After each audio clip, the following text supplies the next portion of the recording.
नमोऽस्तु भगवन् विश्वेश्वराय महादेवाय त्र्यम्बकाय त्रिपुरान्तकाय त्रिराग्निकालाय कालाग्निरुद्राय नीलकण्ठाय मृत्युञ्जयाय सर्वेश्वराय सदाशिवाय श्रीमन्महादेवाय नमः। सर्वस्याप्यै सर्वस्य जित्यै सर्वमेव तेनाप्नोति सर्वं जयति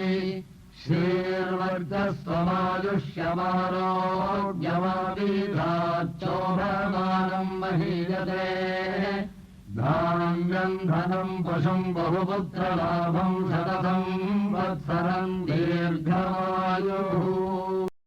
नमः शिवाय च रुद्राय च नमस्ताम्राय च अरुणाय च नमः शङ्गाय च पशुपतये च नमः उग्राय च भीमाय च नमो अग्रे वधाय च दूरे वधाय च नमो अन्ध्रे च हनीयसे च नमो वृक्षेभ्यो हरिकेशेभ्यो नमस्ताराय नमः शम्भवे च मयो भवे च नमः